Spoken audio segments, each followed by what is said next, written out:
Thailand with 6 wins. It's got a 5.86. 7th place is Andrew Fisher from Australia, 6 wins and a 5.7 margin. So I haven't taken the other one yet. It's good? Great. Okay.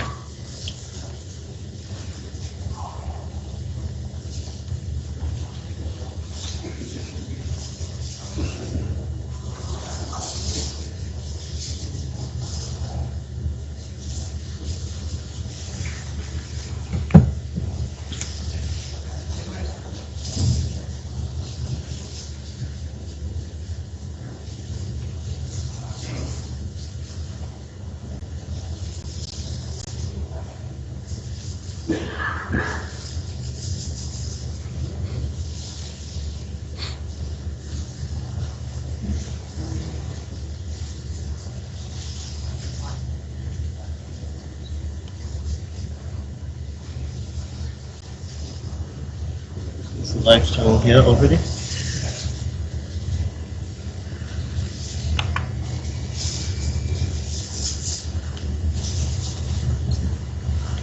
Not showing yet.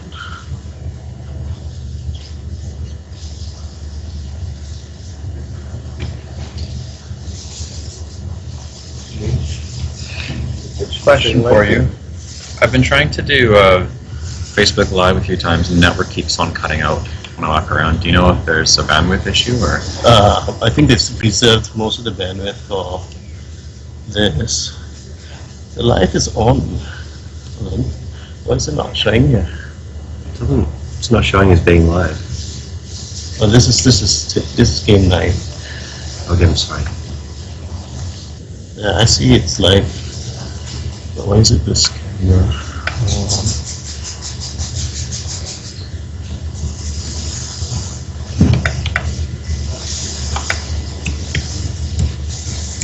This is YouTube, it's live here.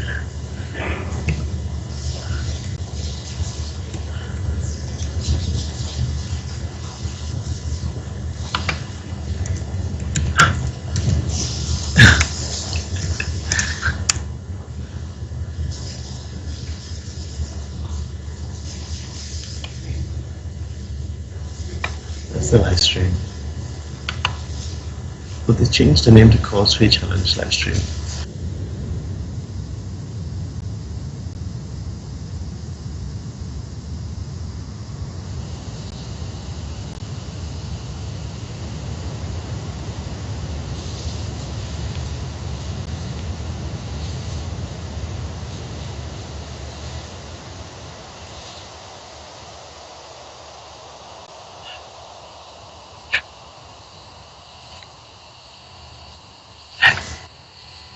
What is that showing?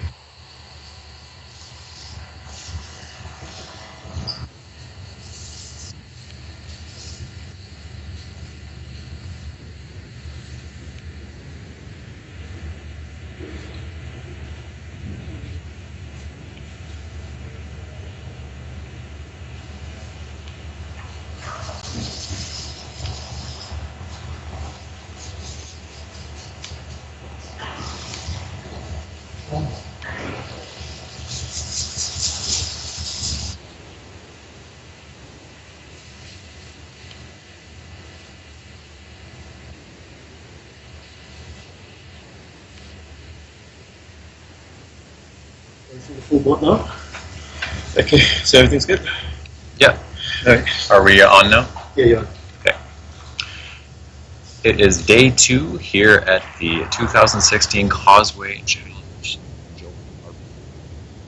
It's Jesse Matthews with Australian expert Chris May as we look at 10 games and 10 today of Scrabble between some of the very best players in the world. Both of these players are in position 1 and 2 because they're straight up king of the hill for most of the event. But it is Jesse May who's in first. 8 wins, 1 loss, and higher spread than Nigel Richards, 8 wins and 1 loss. They in fact played last round to wrap up the day and won that one in their well contested match. Yeah, good morning, Jesse. Or indeed good evening to all our viewers, wherever they may be in the world. It's awesome to be here for another day of the Causeway Challenge, and I'm really excited about some of the games that that may show up before us today, given the standards of the night on day one and the King of the Hill tonight. So I think maybe we should start off by talking about Jesse Day, and I'm not going to confuse Jesse Matthews. Everyone does. Yeah, Chris, you can do this. You can do this. But he may be a less familiar player to certainly anyone watching outside the US. But he's a very, very familiar player for as he's there and thereabouts in the US Championship, probably the most prestigious of all championships. On more than one occasion, if I remember correctly, to being very near the title without completing it. And I think the thing that struck me the most about him as a player is his temperament, very, very even temperament. And one of the things that stuck in my mind this year was that he actually lost every single game in a day, US Championship. And he's laughing about it. He wrote a self-deprecating Facebook post, which is amazing. I mean, for me, if that happened, more like going in search of breakable numbers. But, that's Jesse, and that's such a strength of his serve well in the situation that he currently finds himself. On live annotation, Nigel Richards, a rematch, because as you said, the last game yesterday, and that was a big win for Jesse. So happy days for him and for the tournament. He overtook Nigel, who was threatening to run away with it, but has been pulled back. These are the only two players on 8 wins out of 9 overnight, and Harshan Lamabudasuriya, who we're going to see in the next round, the sole player on 7, followed by Wei on 6.5, and a very strong group of 6 wins, some of whom will no doubt see later in the day. Several times yesterday, 3 times in fact. Esther, or sorry, 4 times. Those are 4 times, yeah.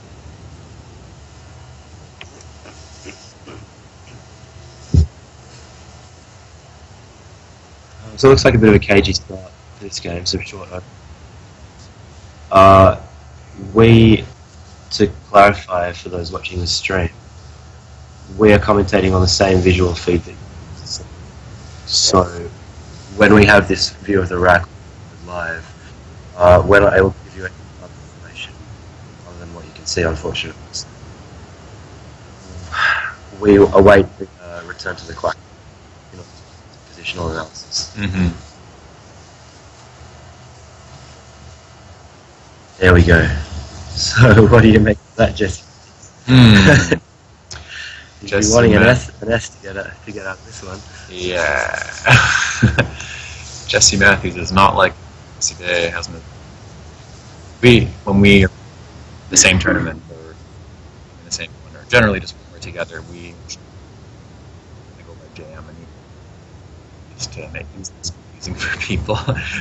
Or I guess he probably does that more than anything else, because people seem to assume that he is he's always Jesse Day, but I am somehow also always Jesse Day whenever I'm in the room. So just once someone's confused him, I was just like, yes, finally.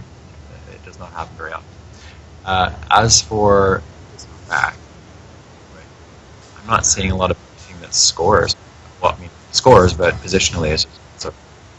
The board is almost impossible to make progress on that. You pretty much have to make a play ending in H beginning with WE. It's going to be an airball play purely to open, so no one's going to touch it unless they. Yeah, I was thinking fight your points, because basically the same thing. It opens the board up a little bit and scores in time. Yeah, I mean, it's a generous play to make the position. He scores very little, just catches himself up basically, and it's beautiful E right in the double bubble. He was forced to do that rather than given the slight deficit. This position, Nigel is already an expert at just turning the screws, grinding his opponent. Nigel doesn't mind at all playing block forwards. Yeah, he's really an expert in them. So here he has the 6-tile double-double, which we may see, or we'll have other ideas. LARDIRN. Says he would rather have changed, and I'm actually inclined to agree with that. Yeah, think I would too. And looks like he's got a horrible up for his troubles as well, maybe. But I suppose that Nigel takes the hits on off, and in fact, in the absence of a big play on the J6 triple letter score, is fairly defensive. You know, it's a 6-tile turnover, but actually doesn't open much on the board. The bingo lines are reasonably tricky to utilise. However, nice gift.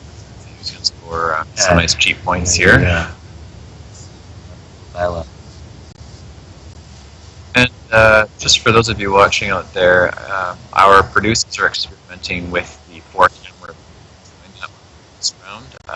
We have our own thoughts on it, but we are curious as to feel about it.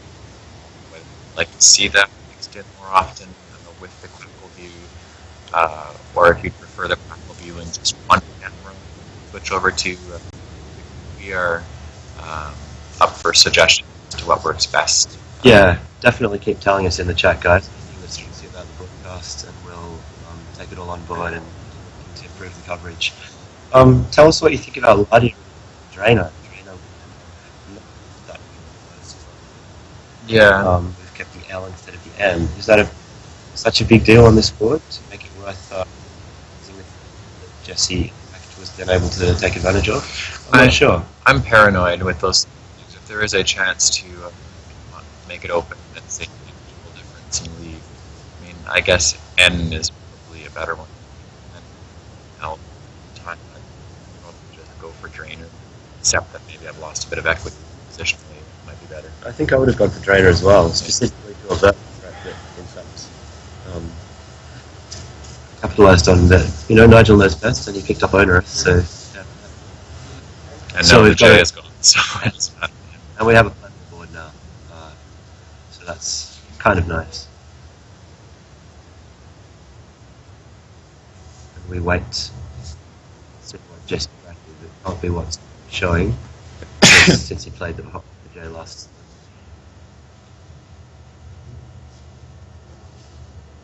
I think we have a bit of misinformation in the racks there. So Yeah. hopefully they'll be cleared up as soon as possible. That looks like the same rack twice, and that is, yeah, that's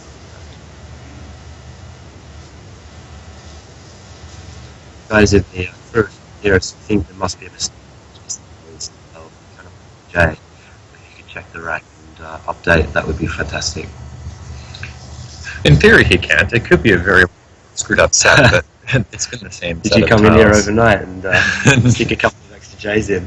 No, I'm just working with sets of tiles sometimes, depending on there is duplicate.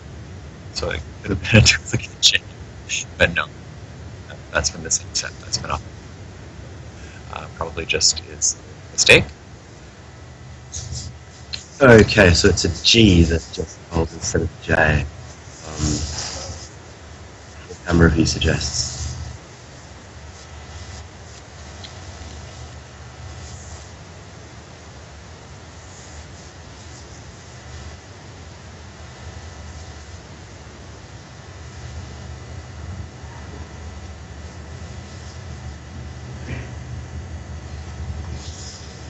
And so as an expert player with such a rack in this position, your eye is drawn to scoring opportunities in the bottom left quadrant first and foremost. But not to be overlooked is the L column.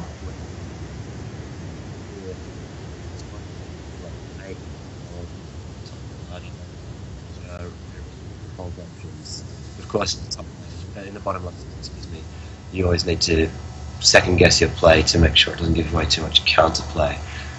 Looks like Jesse might be considering KAM on the top of Onerous, which would be a very reasonable choice. Doesn't give away counterplay. But I would probably keep that. Yeah, those tiles don't like each other at all, and it mitigates that damage. Goes very well with the C in particular. So I'd certainly play Cam over Camera. Yeah. I'd be looking quite hard at plays like Kate, to be honest. Creating bingo lines on either side of the board. Taken Jack. that. I'm not worrying too much about his opportunity on the left-hand side for now. He's still got reasonable scoring chances for the next play. It seems like a reasonably good strategy to make the most of your letters over 2 turns. You know, KAM is all very well and Cage is an OK, but it could go wrong if Nigel takes that help. Kama, so he's playing the other area. It's worth noting, given that I grew up playing first, that Cam is one that definitely does not work well, or Mac. Neither of the threes work. But for that matter, I don't think Cam is either, so it might just be body book-based knowledge, perhaps. I'm trying to think, because there's certainly no equity-based reason to play Kama over Cam. At least that's what I'm seeing. So it might just be a... I mean, I assume he's just playing the he was really why he chose that. The brings him back within 10 points. More or less a reasonably level game. That's 3 points. They give up that much of a lead. I still question the play, exactly. Cage would have been a really nice saver. But, you know, it still worked out quite nicely for him. May well have a playable bingo. It's very likely, especially given AN on the boards, might be possible 9s. I just whacked on Peto for a big score. Yeah. Kicking OU, so a slight risk that he's racked, but I think the points make it almost unrefusable.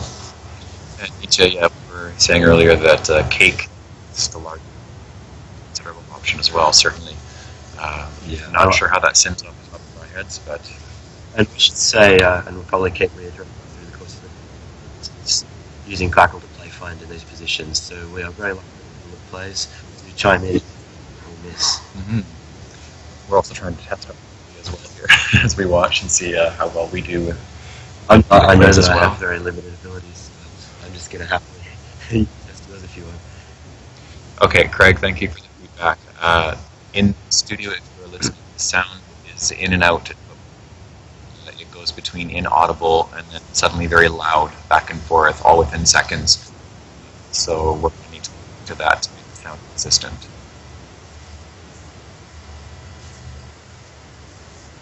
So, 51, a little uncomfortable, but he holds the first black. The board, however, is not helpful for him. His bingo alleys are very, very limited here. And the rack, because of that CG that he kept on his turn, actually is not so significantly as you might like. You only need to change one of the concepts, and you'd have many, many more bingos. And this rack only makes 4 7s.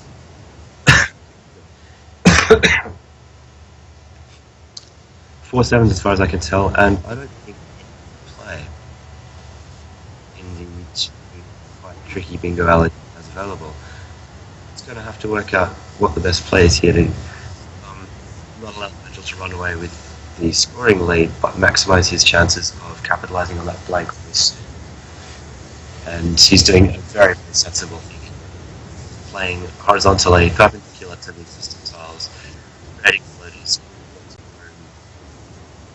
and scoring about as well as Lysa. DG black as opposed to... Oh, hang on, we might have an update here.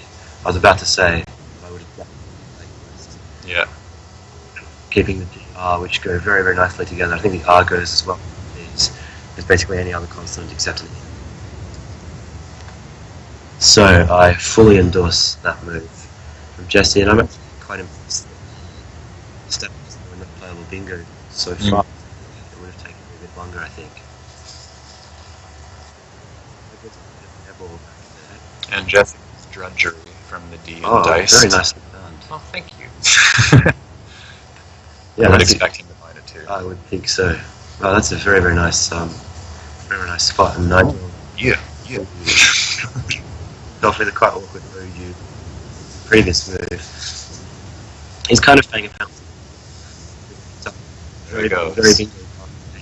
I see you are with them, sacrificing some position, keeping the D floating, capitalize chances. He didn't even get that good a pickup. Massive bingo. And suddenly he's in the lead.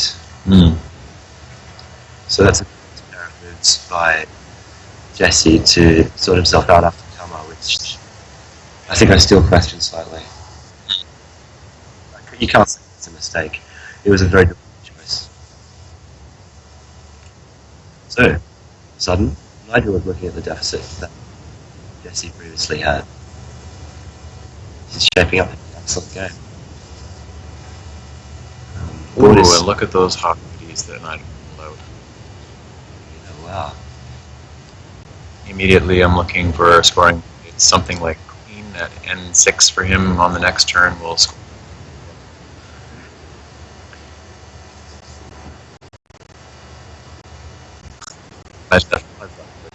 That's where it's not, of course. So the board is one of those middle game positions that develops. It's developing in quite limited, predictable ways. That while there are multiple regions of the board that can be played, and it's not the sort of board where any part of the board could explode into action at any moment. The left-hand side is kind of been immobilized by that block of zones. And so it's quite clear that for the foreseeable future we'll be concentrating on the top right and the bottom right. And as the leading player, although it's just been less eroded, Jesse will be concentrating on those. He'll be focusing on his next move with that pick. However, it's not straightforward. He's Val heavy. Doesn't have many points available, actually. And it's going to have to know on what Nigel might be up to very soon. Second blank is going to be reasonably quickly.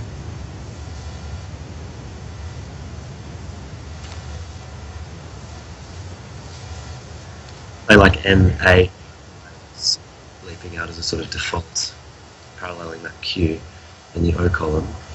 Jesse may well find something more imaginative, or decide to go fishing even, although my instinct in the position is that it's not fish.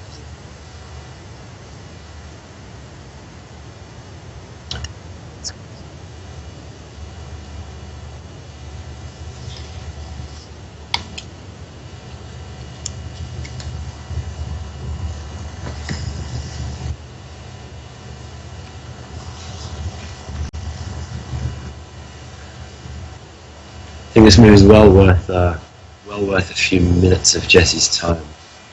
It's a very tight game now. His rack is bingo potential, but certainly not a bingo, and he's going to have to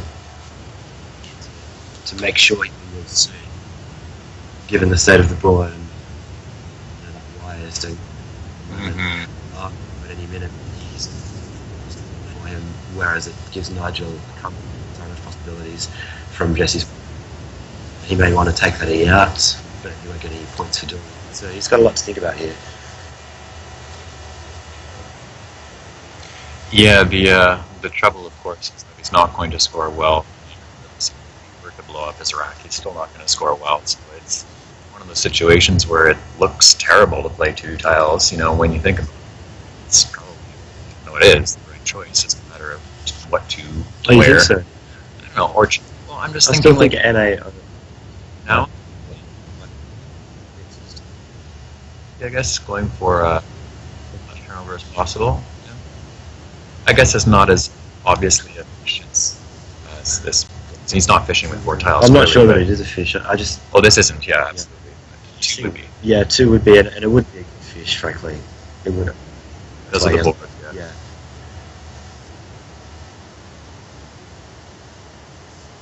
So, 29-point leads. Stretch a big lead in this situation because board is tight, meaning that any one bingo is a huge play here. Oh, hello, Jesse picks up Artesian. So, can he make a bingo? Does anything go to the R? Like nothing to. And I don't think so. However, he might get lucky on the back of whatever this here. That's what I'll be hoping. Either way, he's much better positioned than was Nigel. It's Tiz, which is a very standard play for that position, I think. Taking the points that are. making it tied up score-wise, kind of resolving his T problem, and making that E a little bit use towards Jesse. Jesse now faces a frustrating position. Homeless bingo. And not at all easy to massage his board into something that will allow him to bingo easily next turn, especially given that any two-tile play here is going to raise Nigel's handset, given NAOI. We're going to two-tile features here in A, but The difference is, as far as I understand, as far as leaves go, I think technically one is better. I remember Kenji talked about this time ago, but I'd probably prefer to keep it set personally most times, and the I possibility on this board increases that. But really, the worry is that one. So without the fact that sure, but there's nowhere really good to fish these two tiles, and Nigel's going to know exactly what's going on, and will definitely apply his play accordingly. It's a little bit uncomfortable, and if there's a play available using 4 or 5 tiles to score, 25 or 30 points, something on row 13, and ES and RTI, I don't see what might be there. SEI. Yeah, for example, on row 13 have been a good option. SEINE, overlapping the final four. So, but he does a one-tile fish, so kind of committing himself to the tactic. There are some tile draws here for him. And breath to see what he shoots. I had bated breath. So look at that, we're on the same page. And there we go. It's a beautiful H though. Lovely draw. So 7's easily on 14, tricky to defend. So he's attacking. I would be very tempted to take the points on that turn. A gutsy fish. He has no fear. And now we're going to see Nigel's opinion about how to defend against them. Should be interesting. You gotta wonder if he's gonna play something long, like with something over to the right to maybe make it as difficult as possible. Maybe.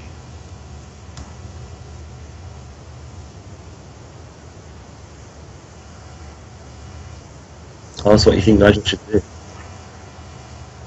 Look, thinking.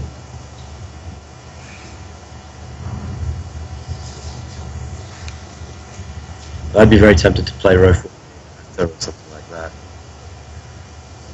Yeah, anything that's long to limit the options considerably. I mean, it's a bit horrible because it gives away very easy counterplay on row. Might rethink that actually. Or matter from the drudgery. I see. I don't specific I don't like it anymore. What about just? I was looking at hats and like as a 5-letter play, but then that E is right above the triple letters for maybe not. I'm trying to think of a way to take out the R from obvious use and meet at the same time. He can do that, but his times scores more. But I just decided okay, have at her. I'm gonna Start to fight fire with fire and get his own bingo. So, smart move.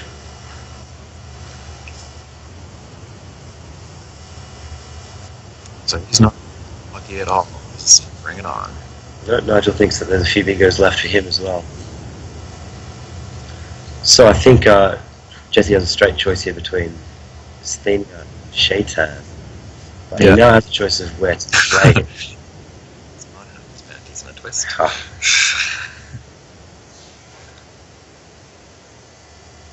So there you go. No need to get scared sometimes.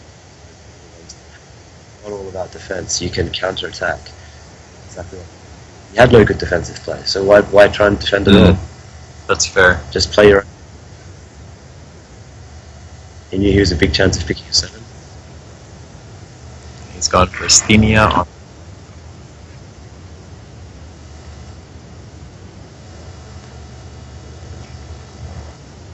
Interesting play. I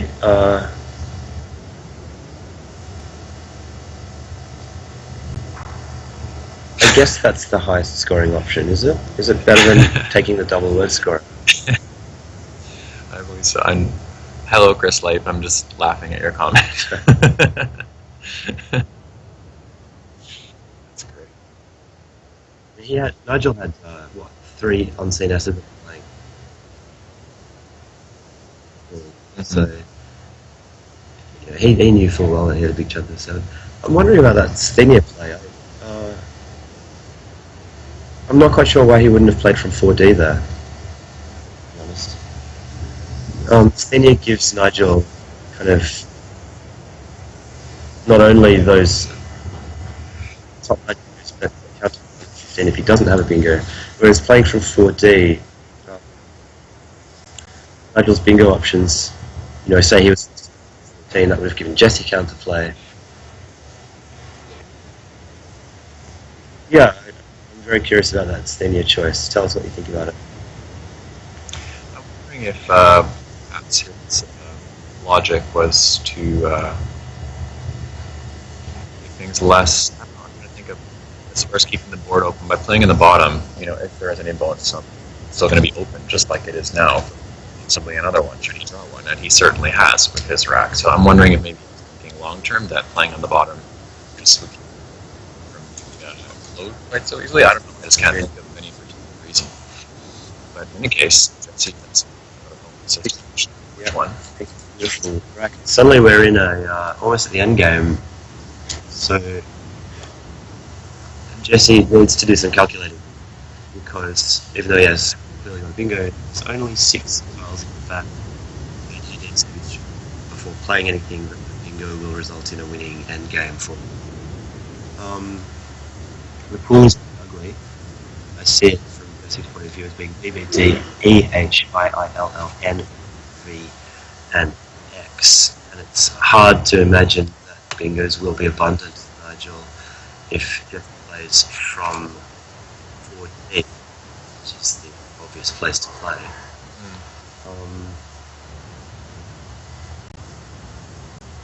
That's going to score around 70 points, meaning that Jesse will be up by just over 50, let's say 55 points, with Nigel to play first in a 7-on-6 endgame. You'd expect Jesse to win that, all but a very freak set of circumstances. The only worry being Nigel has a really excellent. And that would basically be what Jesse's now trying to. Yeah, as we are aware there's sound issues. Craig mentioned that earlier as well. We're going to make sure that our technical guy, when he is out of his matchup, he is actually playing in this tournament as well. So when he's out of his match, we'll let him know. We are aware of that. Letting us know as well.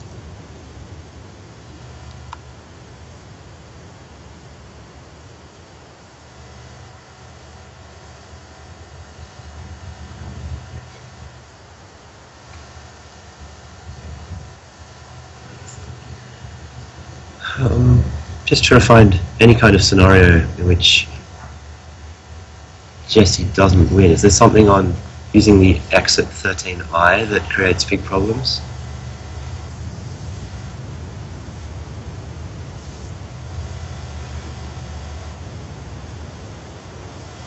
Did anyone see a big X play that would defeat Jesse if he bingoed here? We'd love to hear it if you can.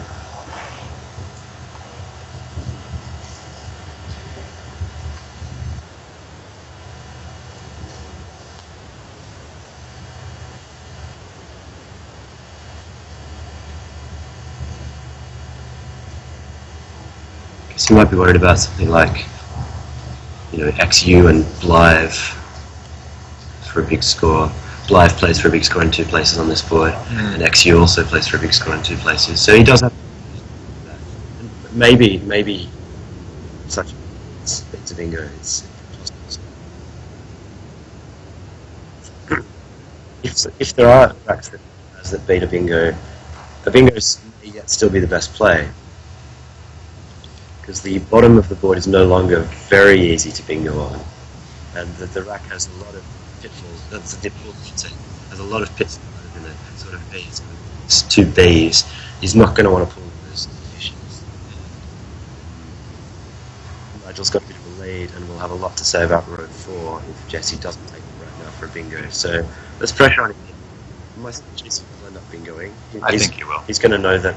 Well, he must be over a 90% rate. And if there are some racks that beat him, he bingos here. So I expect that he's going to then look down something like Google's or something that doubles the G. Yeah, he has 2 and almost a half minutes left on his clock, so it's typical Jesse. He's using all the time available to him, but we'll expect him to move very soon because more time in the end or pre-end game. If he's not looking, he needs to play. Moto. So he's picking bonus of some kind. He may be looking for parallel bingos. We're not sure. We haven't really looked for those, so we're not sure if they exist. Gurals? I don't think that plays up there, right? I can't see the board. I mean, yeah, his rack basically makes with most fouls, goalers and jailers and what have you. So it's just possible. Has 14 minutes left. So no pressure whatsoever.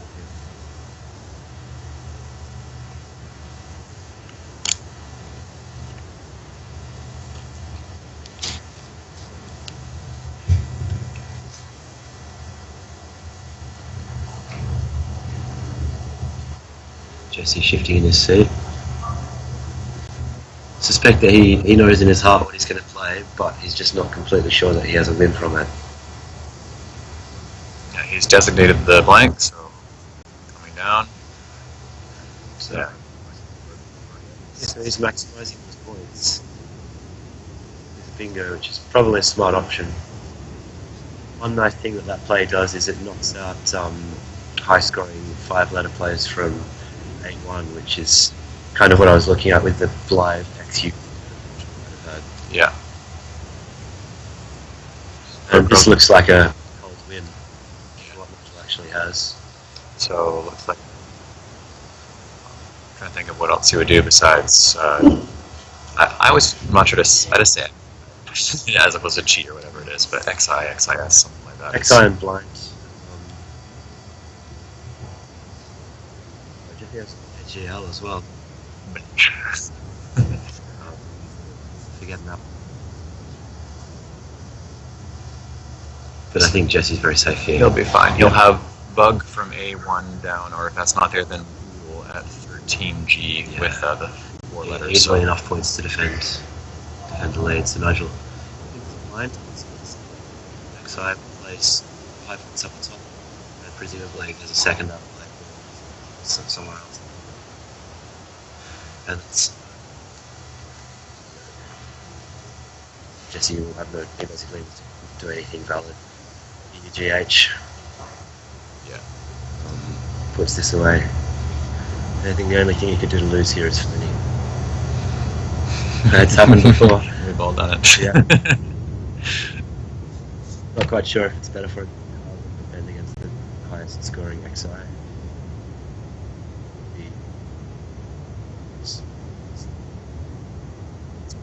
Bug. Yeah.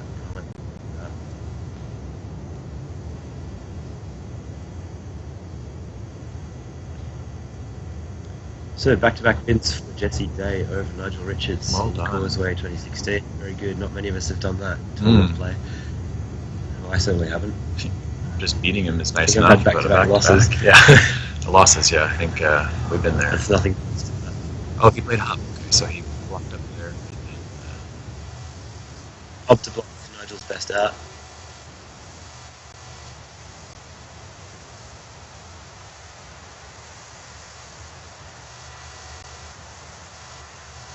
XI on the bottom for Lax to go out, and that is 2 wins in a row for Jesse Day over Nigel. Yeah. So Nigel is 8 and Jesse. Indeed. So that was a very, very solid day, showing everyone why.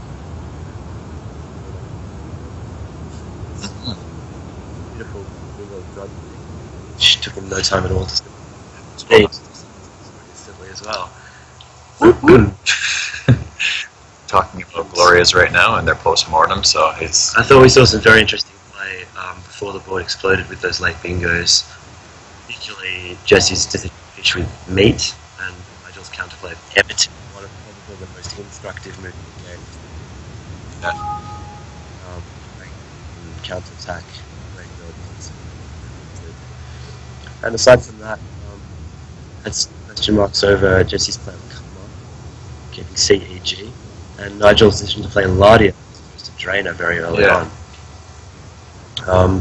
But those are stylistic choices, not making any clear mistakes. So what we've seen here is extremely That's all you can ask for, really, is what we want to see. So we're going to go off here briefly and back. Start for the next round.